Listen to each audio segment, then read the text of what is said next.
नमस्कार दोस्तों, कैसे हैं आप सभी लोग। Fantasy talent hub YouTube channel में आप सभी लोगों का स्वागत है। दोस्तों, पिछले कुछ दिनों से वीडियो नहीं आ पाया था, तो इसका मतलब ये नहीं था कि हम चैनल से दूर हो गए। जैसे यहाँ टूर्नामेंट का समय चल रहा है, ऐसे ही टूर्नामेंट का समय सभी जगह चल रहा है और कुछ जगह मैचेस थे, वहां खेलने गए हुए थे। इस वजह से ना वीडियो नहीं आ पा रहा था और ना ही इस वजह से आपको अपडेट मिल पा रहा था। चलिए खैर, अब कुछ दिनों का विराम है मैचेस में। जैसे अगला राउंड आएगा उस दिन फिर थोड़ा एंगेज रहेंगे। तो चलिए बात कर लेते हैं इस मैच के बारे में। मैच जो कि थंडर और स्कॉर्चर के बीच में खेला जाएगा, जिसकी पूरी डिटेल से आपको बताऊंगा और सब चीज ऐसे क्रिस्टल की तरह क्लियर हो जाएंगी मेरे दोस्तों, और आप लोग एक जबरदस्त कॉम्बिनेशन तैयार कर पाओगे। कर दें शुरुआत? तो चलिए शुरुआत कर लेते हैं। लेकिन अगर हाँ, आप लोग अगर आज पहली बार मुझसे जुड़ रहे हो और अगर आप लोगों ने ना चैनल को सब्सक्राइब नहीं किया है, तो ये बड़ी नाइंसाफी है। तो चैनल को सब्सक्राइब कर लो, साथ में ना ये बेल आइकन पे प्रेस कर देना, और इसके अलावा टेलीग्राम हमारा ज्वाइन कर लीजिएगा। टेलीग्राम पर आप लोगों से मुलाकातें होती रहती हैं, वहीं पर तो अपडेट मिलते हैं। तो टेलीग्राम का लिंक वीडियो के डिस्क्रिप्शन में भी दिया है और आपको पहला जो कमेंट है उसमें हमने पिन भी किया हुआ है। तो आपको आसानी होगी, करना सिर्फ इतना है कि लिंक पर क्लिक करो और सीधे हमारे चैनल पर पहुंच जाओ और ज्वाइन कर लो। चलिए बात कर लेते हैं मैदान के बारे में। भैया, मैच होगा सिडनी शो ग्राउंड स्टेडियम में, चूंकि थंडर का होम ग्राउंड है और इस मैदान पर 38 मैचेस हो चुके हैं। मैं आपको कुछ चीज़ें लॉजिकली हमेशा बताता हूं मेरे दोस्तों, और आज भी बताने वाला हूं। बात यह है कि देखो, इंडिया के अंदर मैचेस होते हैं तो आपको लगभग 75% मैचेस में सेकंड बैटिंग करने वाली टीम जीतती हुई नजर आती है। मैं आपको हमेशा बताता हूं ये चीज़। लेकिन यहाँ ऐसा नहीं है। यहाँ आपको ये देखने मिलता है कि ज़्यादातर तो पहले बैटिंग करने वाली टीम जीत जाती है, लेकिन अभी हाल फिलहाल में बराबर का रेशो चल रहा है। अब यहाँ ना स्कोर जो बन रहे हैं ना, वो बहुत बड़े स्कोर अभी तक इस मैदान पर ऐसे बने नहीं है। नॉर्मली यहाँ पे 170 से कम का ही स्कोर हमें देखने मिलता है। अब अगर आप पिछले कुछ मैचेस उठाकर देखोगे तो आप ये देखने मिलेगा कि इस मैच में 198 का स्कोर था। और मैं आपको एक और चीज बताता हूं, बिग बैश लीग के अंदर ये चीज आप चाहो ना तो अलग से नोट करके रख लो। आप में मेरी वीडियो आए ना आए, चाहे आप किसी और का वीडियो देखो ना देखो, आपको ये चीज हमेशा काम में आएगी। देखो, बिग बैश लीग के अंदर आपको बहुत कम ऐसा देखने मिलेगा जो प्रॉपर जो क्रिकेटर हैं, जो क्लासिक शॉट्स खेलते हैं, वो प्लेयर आपको बहुत बड़ा स्कोर करके दें। यहाँ ना आपको स्कोर मिलेंगे कैसे प्लेयर्स के, जैसे कि आप ये देख रहे हो जॉश फिलिपे, अंड बंड बल्ला चलाते हैं, 96 रनों का स्कोर है। ठीक है, सैम कंस्टास को भी आपने देखा ही है, टेस्ट मैच में तक आपको T20 वाली पारी खेल के देते हैं, उनका स्कोर आपको मिलता है। तो ऐसे खिलाड़ियों के आपको स्कोर मिलेंगे। ऐसा बहुत कम होगा जैसे डेविड वार्नर का 86 है। डेविड वार्नर ज्यादातर मैचेस में स्कोर करते हैं, लेकिन इनके बड़े स्कोर, मतलब जब बड़ा स्कोर आपको देखने मिलेगा ना ऐसा, ये 198 वाला, आपको ये स्कोर तभी देखने मिलेगा जब जोशुआ फिलिपे जैसे कोई लपेटा स्कोर करे। वार्नर के 86 के बाद में भी टीम का 156 ही है, ये चीज आप समझ लो। वार्नर ने 86 रन बनाए, उसके बावजूद 4 विकेट गिरे, तो भी टीम का 156 ही रन बना था। लेकिन इनके 96 रन से 198 बना। ये अंतर आपको देखने मिलेगा जब कोई क्लासी प्लेयर जो अच्छे शॉट्स खेलता है, जो क्लासी शॉट्स खेलता है, उसके रन के बाद इतना स्कोर है और ऐसे प्लेयर के बाद ऐसा स्कोर हमको देखने मिलता है। ये चीज आप ध्यान रखना। अब ये तो खैर अलग बात थी। अब यहां पे आप देखेंगे पहले बैटिंग करने वाली टीम ने मैच को जीता, 158 बना, ये भी पहले बैटिंग करने वाली टीम जीत गई। 156 बना, ये भी पहले बैटिंग करने वाली जीत गई। 163 बना था तब जरूर 164 चेस हो गया था। तो सेकंड बैटिंग करने वाली टीम ने एक मैच को जीता। अब स्कोर किस नंबर के प्लेयर कर रहे हैं आप देखिए। नंबर 3 का प्लेयर ओपन करने आए थे कंस्टास, ओपन करते हैं वार्नर, नंबर 3 खेल रहे थे बेनक्राफ्ट। बिल्कुल क्लियर है, नई बॉल से जो भी बैटर बैटिंग करने आया, मतलब टॉप ऑर्डर के जो प्लेयर थे, उन्होंने ना बड़ा कमाल का स्कोर करके दिया और टीम के लिए हाईएस्ट स्कोरर बन गए। तो टॉप 3 से अगर आपको अच्छा प्लेयर मिल रहा है, जिसका रिकॉर्ड बेहतर है, जो रिसेंटली अच्छा कर रहा है, उसको टीम में रख लीजिएगा, उसको नहीं छोड़ना है। अब सेकंड इनिंग आ जाओ, नंबर 5, नंबर 5, नंबर 5 और नंबर 3। नॉर्मली ऐसा होता नहीं है कि मिडिल ऑर्डर पे आप जाओ सेकंड इनिंग में, और ये तो लोअर मिडिल ऑर्डर जैसी स्थिति बन रही है। तो यहाँ ना मिडिल ऑर्डर आपके लिए अच्छा ऑप्शन होगा, लेकिन ये हम रिस्क लेंगे सिर्फ ग्रैंड लीग में, जहां आपको थोड़े ज्यादा मेंबर वाला कॉन्टेस्ट खेलने। ठीक है, अब पावर प्ले की स्थिति देख लो, जो आपको ट्रेडिंग में भी सपोर्ट करती है। ट्रेडिंग क्या जरूरी है? अच्छा पहले तो एक स्कोर देखो भैया, 198 सिर्फ एक ही बार बना है, नहीं तो जो नॉर्मल स्कोर है ना वो 158, 163 और 156 वाला है। तो एवरेज स्कोर लगभग आप ये मान के चलना कि 165 के नीचे ही दिखने के चांसेस ज्यादा रहेंगे। तो ये नॉर्मल स्कोर है जो आपको देखने मिलता है, इससे नीचे का स्कोर देखने मिल जाएगा, तो ये आपके लिए जो लॉन्ग ट्रेडिंग है उसमें काम आएगा। पावर प्ले की ट्रेडिंग कैसी है? 48 run 1 wicket, 50 run 2 wicket, 44 run 2 wicket और 38 रन 1 विकेट। तो यहाँ पे ना 50 से ऊपर का स्कोर आपको नहीं दिख रहा, मतलब यहाँ भी स्थिति ऐसी कि 50 से ऊपर बहुत बहुत रेयर होगा अगर कोई टीम बना देती है तो। सेकंड इनिंग में 29 पे 3, 42 पर 1, 42 पर 1 और 48 पर 5। सेकंड इनिंग में विकेट के चांस भी ज्यादा हैं, मतलब पावर प्ले का बॉलर आपके ज्यादा काम आ सकता है, टॉप ऑर्डर के प्लेयर के लिए मुश्किलें थोड़ी सी ज्यादा हैं, तो टॉप ऑर्डर के प्लेयर के आउट होने के चांसेस बढ़ जाते हैं। और रन अगर आप देख रहे हो तो यहाँ पे ना 50 यहाँ पे भी नहीं है, तो दोनों इनिंग्स में 50 के ऊपर रन बनना मुश्किल है। गलती से बन जाए अलग बात है, लेकिन अभी जो पिछले 4 मैचेस है उसमें तो ये स्थिति नहीं बनी है, मतलब उस पिछले 4 मैचेस में ये गलती नहीं हुई। अब अगर आप बात कर लें फास्ट बॉलर और स्पिनर्स की ना, तो 11 विकेट फास्ट बॉलर्स को है, यहाँ पे 8 विकेट स्पिनर को और 7 विकेट फास्ट बॉलर ने, स्पिनर को 2 विकेट, स्पिनर को 2 विकेट। तो एकमात्र ये मैच था जब स्पिनर ने ज्यादा विकेट निकाले हैं, नहीं तो फास्ट बॉलर ही अच्छा कर रहे हैं, तो फास्ट बॉलर्स की तरफ आपको दिमाग अपना लगाना है। तो ये जो चीजें हैं जो मैंने आपको बताई हैं, इससे ये क्लियर हो जाता है कि किस तरह के गेंदबाज, कौन से नंबर का बल्लेबाज, कितने स्कोर के लिए टीम बनानी है। यह आया समझ में?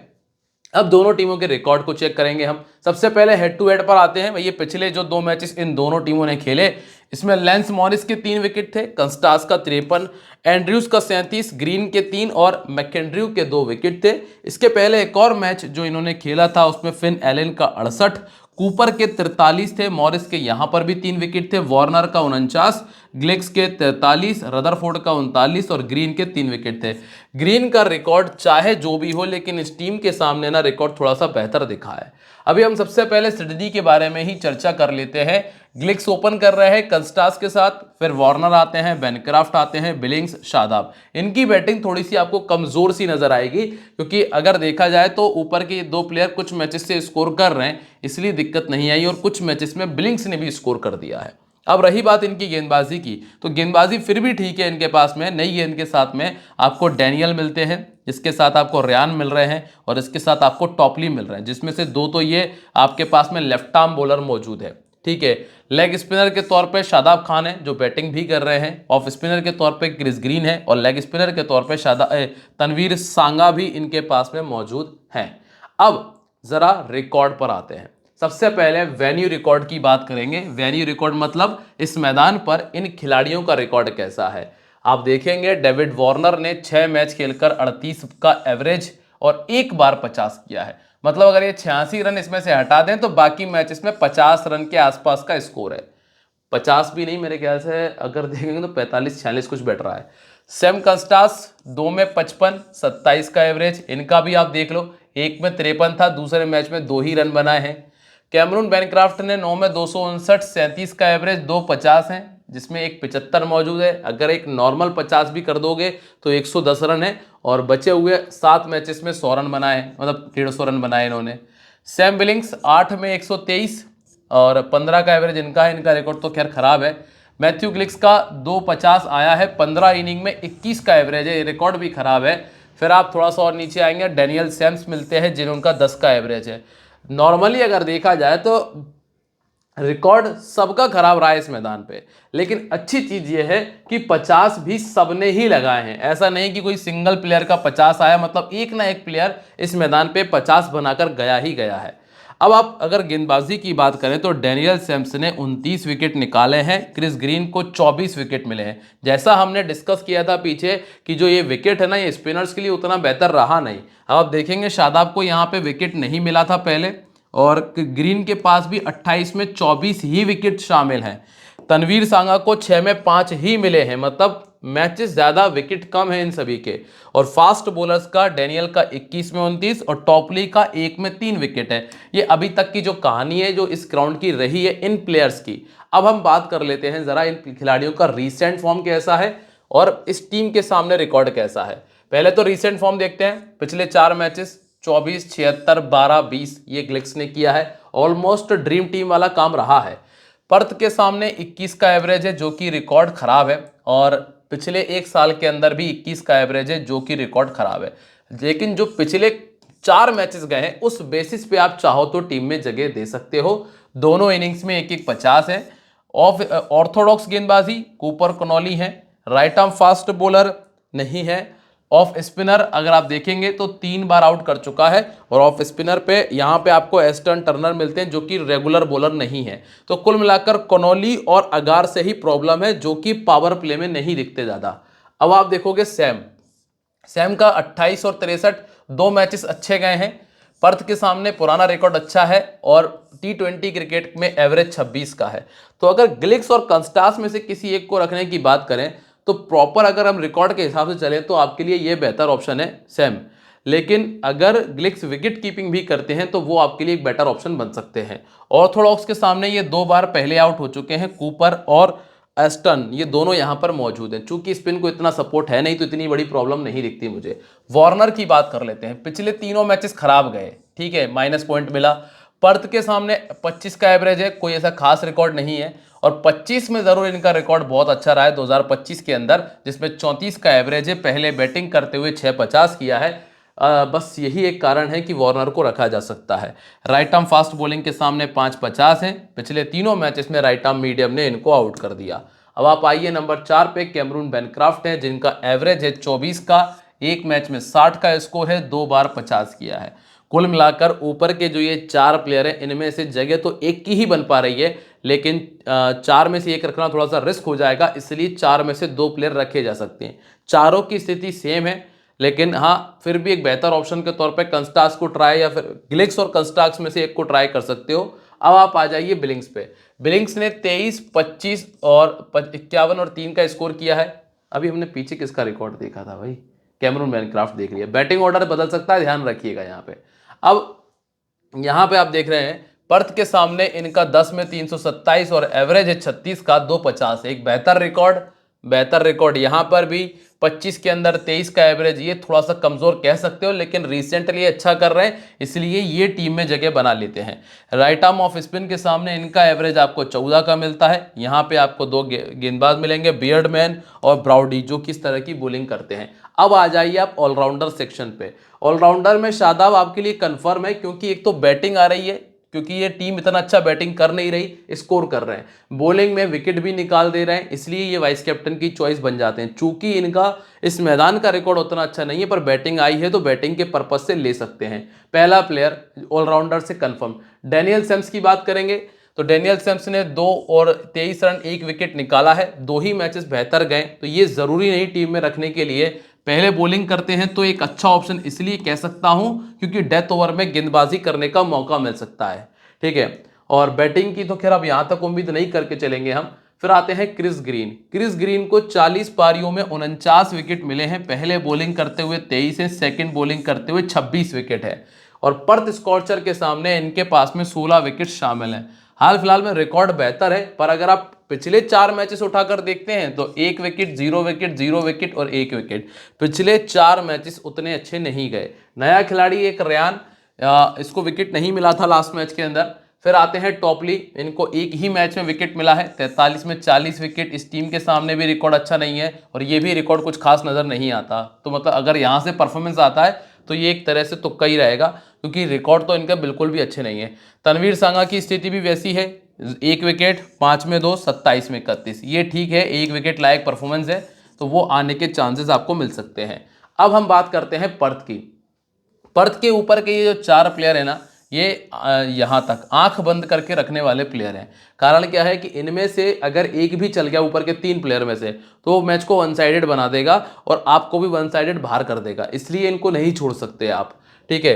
एरोन हार्डी डेथ ओवर में बॉलिंग कर रहे हैं तो ये भी एक अच्छा ऑप्शन बन जाते हैं। इसके अलावा जॉयल पेरिस, एस्टन अगार, ब्राउडी और मेहिल आपके पास में मौजूद हैं। अब अगर हम जरा ग्राउंड के रिकॉर्ड की चर्चा कर ले तो फिन का 1 में 9, मार्श का 1 में 11, कूपर का 1 में 7। जो इन्होंने एक एक मैच खेले वो तीनों के खराब गए थे। हार्डी ने 3 में 55, एस्टोन का 5 में 80 और लॉरी का 2 में 35 है। बॉलिंग में कूपर को जरूर इस मैदान पे 4 विकेट मिल चुके हैं और कूपर को 4 विकेट मिलने का जो कारण है मैं आपको पीछे बता चुका हूं। ऊपर के जो 4 प्लेयर हैं वो ऑर्थोडॉक्स खेल ही नहीं पा रहे। जब प्लेयर ही ऑर्थोडॉक्स नहीं खेल पाएगा तो विकेट स्पिन को मदद करे या ना करे, लेकिन अगर आपकी कमजोरी है तो वो कमजोरी वाली चीज दिखेगी। जैसे आप यहाँ पे देख रहे हो, मैं आपको दिखा भी देता हूँ पीछे चल के, अगर आपको ऐसा लग रहा है तो। जैसे हमने यहाँ देखा था, ठीक है, आप देखिए मैथ्यू गिलिक्स नहीं खेल पाती ऑर्थोडॉक्स को, कूपर कनॉली से परेशानी आती। ठीक है, अगला नाम आप देख लीजिए, सैम ऑर्थोडॉक्स से दिक्कत आती, कूपर कनॉली मौजूद हैं, बोल डालते हैं इस तरह की। डेविड वार्नर तो चलो फास्ट बॉलिंग से परेशान होते हैं। फिर बेनक्राफ्ट को भी दिक्कत नहीं है इतनी। फिर इसके बाद एक और नाम हमने देखा था ऑर्थोडॉक्स के लिए जो निकल गया है। ठीक है, बाकी ऊपर के 2 ये एक नाम ये था डैनियल सैम्स, इनको भी ऑर्थोडॉक्स प्रॉब्लम कर रही है। इस वजह से ना आपने देखा था कि कूपर कनॉली पहले ना विकेट निकाल चुके हैं इस मैदान पे। अगला है मिचेल मार्श। मिचेल मार्श के बैट से स्कोर नहीं आया। कभी भी दोस्तों आग बरस सकती है, इसलिए इस खिलाड़ी को छोड़ना तो बिल्कुल मतलब समस्या है। बस हाँ, इनको लेफ्ट आर्म मीडियम बहुत दिक्कत देता है, 6 बार आउट कर चुका है। तो डैनियल और टॉपली दोनों मौजूद हैं सामने वाली टीम में और दोनों पावर प्ले में आते हैं। फिर कूपर हैं, इस टीम के सामने पहले विकेट निकाल चुके हैं, 14 विकेट इनके पास मौजूद है। और अब बात कर लेते हैं अगला नाम एरोन हार्डी। बैटिंग बॉलिंग दोनों करेंगे तो यहाँ भी भूल जाओ। तो ये 4 प्लेयर ऐसे हैं जिनको हम नहीं छोड़ पाएंगे। अब आप आएंगे टर्नर पे। टर्नर का बैटिंग एवरेज 21, इस टीम के सामने 19 और रीसेंट फॉर्म भी कोई इतना कुछ खास नहीं, तो छोड़ दीजिए। एक आध एक मैच में चलेंगे, समस्या नहीं है। लॉरी इवंस एक मैच में 27, 26 का एवरेज है थंडर के सामने, 25 में 23 का एवरेज है, ये भी रिकॉर्ड कुछ खास नहीं है, तो यहां पर भी आपको इतना रिस्क नहीं लेना। फिर आते हैं निक हॉब्सन, दोनों मैचेस में अच्छी बैटिंग, पर batting order number 6 number 7। Thunder के सामने एवरेज 31 बढ़िया है, पिछले 1 से 1.5 साल में 28 का एवरेज बढ़िया है।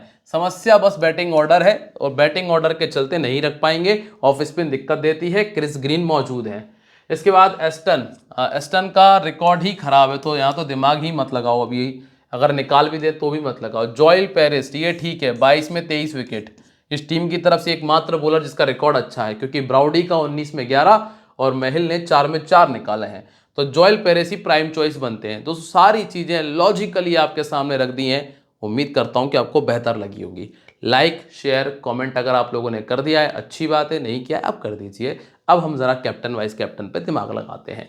देखो भैया, कूपर का रिकॉर्ड अच्छा है, मार्श कभी भी कुछ भी कर सकते हैं, शादाब का रिकॉर्ड बढ़िया है, ठीक है। एरोन हार्डी ये रिस्क है, सैम रिस्क है, ये 2 रिस्क हमने उठा सकते हैं। अब क्या कहता है टीम, देखिए फिन नहीं छोड़ सकते, मार्श नहीं छोड़ सकते, एरोन और कूपर नहीं छोड़ सकते, ये 4 प्लेयर आपके पास हैं। बिलिंग्स का रिकॉर्ड ठीक चल रहा है, बैटिंग कर रहे हैं। वार्नर पे हमने रिस्क ले लिया, गिलिक्स के स्थान पे चाहो तो सैम को ट्राई कर सकते हो, इन दोनों में से एक पटक सकते हो। शादाब को छोड़ा नहीं सकता, डैनियल डेथ ओवर में बॉलिंग कर रहे हैं इसलिए एक अच्छा ऑप्शन है। जोएल पेरेस एक अच्छा ऑप्शन है क्योंकि इनके अलावा किसी और का रिकॉर्ड अच्छा नहीं। अब ले दे के बच्चे कौन, बेयर्डमैन के स्थान पर चाहो तो आप किसी दूसरे प्लेयर को इस्तेमाल उपयोग में ले सकते हो, यूज कर सकते हो या टीम में रख सकते हो, ठीक है। तो उम्मीद यही है कि आपको जो जो मैंने लॉजिकली चीज़ें बताई हैं ना, सब आपको बेहतर तरीके से समझ में आ गई होंगी, और अगर आ गई हैं तो वीडियो को शेयर मार दीजिए। मिलेंगे दोस्तों, मेरे यारों, मेरे मित्रों, अगली वीडियो में एक बार फिर, तब तक के लिए बाय, जय हिंद, जय महाकाल।